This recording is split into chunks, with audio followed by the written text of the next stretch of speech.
जी अस्सलाम वालेकुम। This is Mohammad Waqas Nawaz और आज हम बात करेंगे जी ग्लोबल जेंडर गैप रिपोर्ट के ऊपर। 2022 में ये पब्लिश की है वर्ल्ड इकोनॉमिक फोरम में। और इसकी तकरीबन जो लेंथ है वो अप्रोक्सीमेटली कोई 300-350 पेजेस है। तो जाहिर बात है इतने पेजेस स्टूडेंट्स के लिए पढ़ना जो है वो मुश्किल हो जाता है। और स्टूडेंट्स जो है वो उसमें से रेलिवेंट इंफॉर्मेशन जो है उसको फाइंड करना जो है स्ट्रगलिंग होता है। और इसलिए फिर अब हम जो है इसके ऊपर कुछ बात करेंगे ताकि इसके जो की पॉइंट्स हैं जी, इसके जो की पॉइंट्स हैं उनको हम लोग जो है वो प्रॉपर जो है वो अंडरस्टैंड कर सकें, देख सकें। तो इसमें बहुत ज़्यादा डेटा इन्वॉल्व है। तो जो डेटा है वो मैं बोलूँगा भी ऑफ कोर्स, तो आप लोग इसको साथ साथ भी नोट कर सकते हैं। और बाकी चीज़ें जो है वो आप लोग जो है इसके लिए जो स्लाइड्स हैं या जो डेटा है वो पीडीएफ फॉर्म में आपके साथ शेयर हो जाएगा। वो आप जो है 0324577244 नंबर ऊपर लिखा हुआ है, इस पे आप रब्ता कर लीजिएगा। आपको जो है इसके रेलिवेंट जितना भी डेटा होगा जो बाद में भी काम आ सकता है वो आपको मिल जाएगा। चले जी, तो सबसे पहले हम शुरू करते हैं जी। Global gender gap report 2022। ठीक है। तो बहुत ज्यादा जो इम्पोर्टेंट चीज है उसमें ये है कि ये सारी रिपोर्ट जो है ये हमें global as well as Pakistan का जो जेंडर की करंट स्टेटस है उसके बारे में बड़ा जबरदस्त किस्म का डेटा और एनालिसिस जो है वो प्रोवाइड करता है। ठीक है। सबसे पहले जी, दुनिया ने ग्लोबली बात कर रहा हूँ, जेंडर गैप जो है उसको 61.1% जो है वो उसको क्लोज कर लिया है। इसका मतलब है कि मर्द और औरत के दरमियान जो तकसीम है, जो गैप है, वो इस टाइम करंटली जो है वो 68.1% पे खड़ा है। और इस रिपोर्ट के मुताबिक तकरीबन 132 साल जो है वो चाहिए इसी स्पीड के साथ अगर हम चलते रहें तो दुनिया के अंदर जो जेंडर पैरिटी है उसको अचीव करने के लिए। अच्छा जी, उसके बाद ये जो रिपोर्ट है इसने चार बड़े इंडिकेटर्स जो हैं उनको लिया है। उसमें सबसे पहले जी हेल्थ एंड सर्वाइवल है, उसके बाद एजुकेशनल अटेनमेंट है, उसके बाद इकोनॉमिक पार्टिसिपेशन एंड अपॉर्चुनिटी है, और उसके बाद पॉलिटिकल एम्पावरमेंट है। तो ये चार मेजर एरियाज हैं जिनके अंदर ये रिपोर्ट जो है वो अपनी सारी डिस्कशन को लेके आती है। इसमें जी ग्लोबली अगर बात करें तो सबसे अच्छा जो इस टाइम जेंडर के हवाले से स्टैट्स आए हैं वो हेल्थ एंड सर्वाइवल के आए हैं। 95.8% जो है वो जेंडर गैप को क्लोज कर लिया गया है, 95.8%। दूसरे नंबर पर एजुकेशनल अटेनमेंट है जो 94.4% के साथ है, और उसके बाद इकोनॉमिक पार्टिसिपेशन एंड अपॉर्चुनिटी है जो 60.3% है, और पॉलिटिकल एम्पावरमेंट जो है वो सबसे लोएस्ट जो एरिया है वो हमारा 22% है। Political empowerment at 22%। तो ये जी हैं कुछ चारों जो हमारे इंडिकेटर्स हैं इनका ग्लोबल ईस्टर्न पोजीशन, जिसमें हमने देखा कि हेल्थ एंड सर्वाइवल जो है वो टॉप पर है, और जो पॉलिटिकल एम्पावरमेंट है वो सबसे डाउन है। और अब हमने इस रिपोर्ट ने जो बयान किया है वो रीजन वाइज दुनिया को तकसीम किया है, और बहुत ज्यादा रीजन्स जो हैं वो उनका डेटा इन्होंने कंपाइल किया है, जिसके मुताबिक जी सबसे ज्यादा इस टाइम जो रीजन दुनिया में टॉप पर जा रहा है जेंडर पैरिटी के एतबार से जी वो नॉर्थ अमेरिका है। नॉर्थ अमेरिका में ये जो जेंडर गैप का क्लोजर है ये 76.9% है। ये 76.9% है जी। ठीक है। तो सबसे ज्यादा हाईएस्ट जो है वो यहाँ पर है। उसके बाद नंबर 2 में जी यूरोप है। यूरोप 76.6% जो है उसके साथ दूसरे नंबर पर है। उसके बाद number 3 Latin America and Caribbean है जी, 72.6% है। उसके बाद जी सेंट्रल एशिया है, 69.1% है। ठीक है जी। और उसके बाद जो है east Asia and the Pacific है, वो 69% है। सब सहारन अफ्रीका है, 67.9% है। और उसके बाद middle east and north Africa जो है वो 63.4% है। और साउथ एशिया जो है वो 3% के साथ सबसे लोवेस्ट एरिया है जहां पर आपको ये जेंडर गैप पैरिटी जो है ये सबसे ज्यादा आपको नजर आएगी साउथ एशिया के अंदर, जिसके अंदर जो है वो पाकिस्तान, ठीक है, ये शामिल है। तो ये एक बड़ी अलार्मिंग सी सिचुएशन है कि साउथ एशिया के एतबार से साउथ एशियन रीजन जो है वो सबसे जो lowest performing region in the world है जेंडर पैरिटी के एतबार से।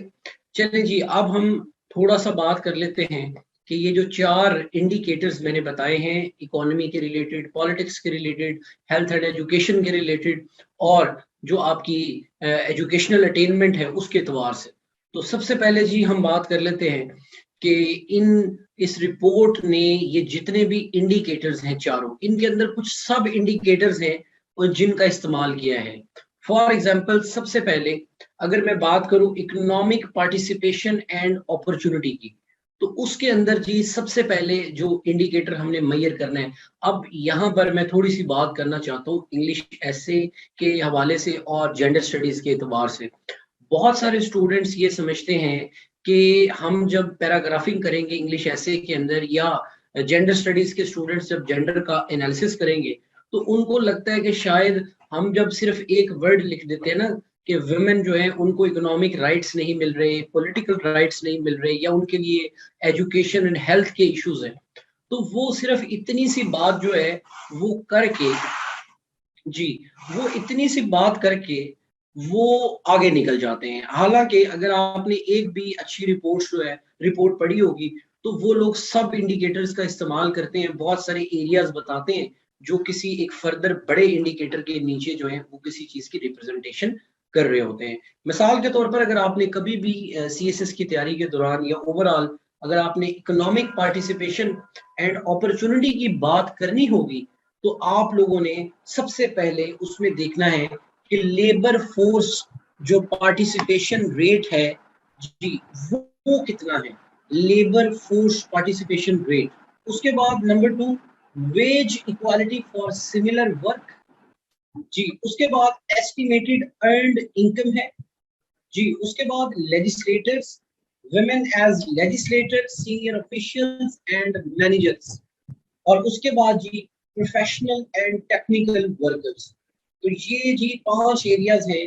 अगर इनके बारे में आप अच्छी तरह से देख लेंगे तो फिर आपको इतना ज्यादा प्रॉब्लम जो है वो इसको फेस नहीं करना पड़ेगा। उसके बाद नंबर 2 में जी एजुकेशनल अटेनमेंट है, तो उसमें लिटरेसी रेट है, इनरोलमेंट इन प्राइमरी एजुकेशन है, इनरोलमेंट इन सेकेंडरी एजुकेशन है, और इनरोलमेंट इन टर्शरी जो एजुकेशन है उसके अंदर है। तो ये 4 तरह के जो इंडिकेटर्स हैं ये हमें बताते हैं कि आप educational attainment of both gender जो है अगर उनको आप सामने रखेंगे तो ये रिजल्ट्स जो है या ये इंडिकेटर्स आपके लिए काम देंगे। ठीक है जी। उसके बाद नंबर 3 पे जी हेल्थ एंड सर्वाइवल। तो जो हेल्थ एंड सर्वाइवल है इसमें सेक्स रेशियो एट बर्थ उसको देखा जाएगा, और हेल्थी लाइफ जो एक्सपेक्टेंसी है उसको देखा जाएगा। और उसके बाद जी नंबर 4 जो है वो पॉलिटिकल एम्पावरमेंट है। तो पॉलिटिकल एम्पावरमेंट जो है उसके अंदर women in parliament, women in ministerial positions, और years with female head of state. तो ये जी आपका पॉलिटिकल एम्पावरमेंट जो है वो 3 इंडिकेटर्स को डील करेगा। तो ये 4 मेजर कैटेगरीज हैं। इकोनॉमिक कैटेगरी है, हेल्थ की कैटेगरी है, एजुकेशन की कैटेगरी है, और पॉलिटिकल एम्पावरमेंट है। अब जेंडर स्टडीज के सिलेबस में ये चारों एरियाज जो है ये आपके सिलेबस का पार्ट है। तो आप इन इंडिकेटर्स को, इस डेटा को इस्तेमाल कर सकते हैं अपने इन सवालों का बेहतरीन जो जवाब है उसको बनाने के लिए, उसको देने के लिए। ठीक है जी। अब इन सारे इंडिकेटर्स में हमने जो हमारे ज्यादा रेलिवेंट चीज है वो पाकिस्तान है कि पाकिस्तान जो है वो इसके में कहाँ पर खड़ा है। तो जी पाकिस्तान के लिए जो स्टैट्स है वो कोई मुनासिब नहीं है, बहुत अच्छे नहीं है, इंकरेजिंग नहीं है एज पर दीज इंडिकेटर्स। हालांकि मेरी पर्सनल राय में पाकिस्तान जो है उसमें बहुत चीजें बेहतर हो गई हैं, हो रही हैं ओवर द टाइम पीरियड। बहुत ज्यादा ऑफ कोर्स चैलेंजेस हैं लेकिन बहुत ज्यादा चीजें बेहतर भी हुई हैं। But as per these indicators जो उनका मेजर करने का तरीका है वर्ल्ड इकोनॉमिक फोरम का, उसके मुताबिक जो है पाकिस्तान जो है वो शायद इतना अच्छा परफॉर्म नहीं कर पा रहा। और उसको बैक करने के लिए हम ये बात करेंगे कि पाकिस्तान जो है वो 146 में से 145 नंबर पर है। ओवरऑल जेंडर गैप रिपोर्ट 2022 के अंदर पाकिस्तान जो है स्टैंड्स एट 145 आउट ऑफ 146। अब इसमें से अगर मैं कैटेगरीज के एतबार से बात करूं तो इकोनॉमिक पार्टिसिपेशन एंड अपॉर्चुनिटी जो है उसमें पाकिस्तान 145 पर है आउट ऑफ 146। एजुकेशनल अटेनमेंट में पाकिस्तान 135 पे है, एजुकेशनल अटेनमेंट 135। और उसके बाद जी नंबर 3 हेल्थ एंड सर्वाइवल है, इसमें अगेन पाकिस्तान 143 की हाईएस्ट एक जगह पर है। और उसके बाद जो पॉलिटिकल एम्पावरमेंट है उसमें जो है हम अंडर 100 है, 95th नंबर है हमारा आउट ऑफ 146 जो हमारे क्या कहते हैं टोटल कंट्रीज हैं उनमें से हम 95th नंबर पर हैं जी। तो अब हमने पाकिस्तान की जो पोजीशन जो है उसको देखा है ओवरऑल भी, ठीक है जी, ओवरऑल भी हमने देखा है। और उसके बाद हमने जो है वो जो पाकिस्तान का रीजनल यानी कि जो उनका एरिया वाइज जो सिलसिला है उसको भी अब हमने देखा है कि चारों एरियाज के अंदर जो है वो किस तरह से पाकिस्तान जो है वो परफॉर्म कर रहा है। तो पाकिस्तान के जो ओवरऑल परफॉर्म करने के स्टाइल है, ओवरऑल परफॉर्म करने की जो मैनिफेस्टेशन है वो काफी आपको पता है कि वो बुरी है, जिसकी वजह से हमारा जो रैंक है वो 145 है आउट ऑफ 146 जी। अब पाकिस्तान के बारे में हम थोड़ी सी बात करेंगे कि पाकिस्तान इन चारों बड़े एरियाज के अंदर जो सब हेडिंग्स हैं उनके अंदर जो है वो कहाँ कहाँ खड़ा है। उसमें जी ये चारों चीजें जो है ये वर्क पार्टिसिपेशन एंड लीडरशिप है, सिविल एंड पॉलिटिकल फ्रीडम है, एक्सेस टू जस्टिस है, हेल्थ है और बाकी दीगर चीजें जी। तो इनमें सबसे पहले जी मैं वर्क पार्टिसिपेशन और लीडरशिप की बात करूंगा, ठीक है जी। तो सबसे पहले जी हम बात करेंगे वर्क पार्टिसिपेशन एंड लीडरशिप के एतबार से जी। तो पाकिस्तान में जो फीमेल है फर्म्स मेजॉरिटी ओनरशिप के साथ, जितनी भी फर्म्स हैं जो फीमेल ओनर मेजॉरिटी के साथ है वो 8% है। उसके बाद जो टॉप के रैंक्स हैं फीमेल जिनको होल्ड करती हैं इन द फर्म्स वो 6% है, ठीक है। और जो हमारी इनफॉर्मल इकोनॉमी है उसके अंदर पाकिस्तान का जो शेयर है, जो खवातीन का शेयर है पाकिस्तान में वो 82.20% है, ठीक है। और advancement of women to leadership role जी ये 4.33 है, यानी कि टोटल मैक्सिमम है 7 और मिनिमम है 1। तो पाकिस्तान में 4.33 के ऊपर जो स्कोर है हमारा वो खड़ा है। और जो हमारी लेबर फोर्स है, ठीक है, वो 40.88 जो है पर 1 मिलियन वो हमारी खवातीन है। तो उसके बाद अगर हम एक्सेस टू जस्टिस की बात करें जी, तो इसमें जो एक्सेस टू फाइनेंशियल सर्विसेज है उसमें पाकिस्तान का जो स्टेटस WEF की रिपोर्ट ने बनाया है वो है नियर इक्वल राइट्स। और उसके बाद नंबर 2 है जी इनहेरिटेंस राइट्स फॉर विडोज इसमें एंड डॉटर्स, इसमें जी पाकिस्तान अनइक्वल राइट्स रखता है। नंबर 3 जी एक्सेस टू लैंड एसेट्स, यहाँ पर अनइवन राइट्स हैं हमारे पास। और access to non land assets इसमें भी पाकिस्तान जो है उसमें खवातीन के लिए अनइवन राइट्स है जी। नंबर 3 पे सिविल एंड पॉलिटिकल फ्रीडम है। तो पाकिस्तान में जी खवातीन ने 1952 में राइट टू वोट जो है वो एक्वायर किया है। और उसके बाद पाकिस्तान में एक खातून है मोहतरमा बेनजीर भुट्टो जिन्होंने हेड ऑफ स्टेट या हेड ऑफ गवर्नमेंट जो है उसके ओहदे तक जो है वो रसाई हासिल की है। और हमारा जो अपर हाउस है उसमें 19% जो सीट्स है वो खवातीन के लिए मुख्तस है, ठीक है। लेकिन पाकिस्तान में वॉलंटरी कोटा नहीं है वुमेन के लिए इन द पॉलिटिकल पार्टीज, जिसके अंदर पॉलिटिकल पार्टीज जो है वो बाइंड करेंगी अपने जो पार्टी रिक्रूटमेंट उनका डिपार्टमेंट है कि वो एक मखसूस हिस्सा 5 से 10% जो है वो खवातीन के लिए मुख्तस करेंगे। और उसके बाद जो फ्रीडम ऑफ मूवमेंट है उसमें भी पाकिस्तान का जो स्टेटस है वो फ्री नहीं है, फुली फ्री नहीं है, पार्शली फ्री भी नहीं है, बल्कि रिस्ट्रिक्टेड राइट्स का टाइटल जो है वो हमें मिला है। उसके बाद अगर हम फैमिली एंड केयर की बात करें तो पाकिस्तान के अंदर तकरीबन 18% जो खवातीन है वो फैमिली प्लानिंग करने के चाहने के बावजूद भी नहीं कर पाती। ठीक है, उसके बाद जो अर्ली मैरिज है पाकिस्तान में वो तकरीबन 13.5% के करीब खवातीन है जो 1 साल के अंदर पाकिस्तान में अर्ली मैरिजेस का शिकार होती है, क्वाइट अ हाई नंबर। और उसके बाद नंबर 3 जी, पाकिस्तान में जो मीन एज है किसी खातून की कि जब वो अपना पहला बच्चा पैदा करती है तो वो तकरीबन 28.5 साल बनते हैं अकॉर्डिंग टू दिस रिपोर्ट। और 112 लीव्स हैं जिनको हम पेरेंटल लीव्स कहते हैं जो कोई भी खातून जो है वो अपनी डिलीवरी के टाइम पे जो है वो क्लेम कर सकती है।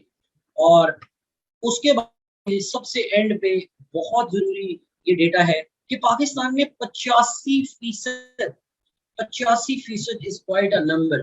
85% इम्कानात हैं कि 100 में से 85 खवातीन जिंदगी में एक दफा डोमेस्टिक वायलेंस जो है उसका निशाना जरूर बनेगी। ठीक है, और दूसरा पाकिस्तान में तकरीबन 70% जो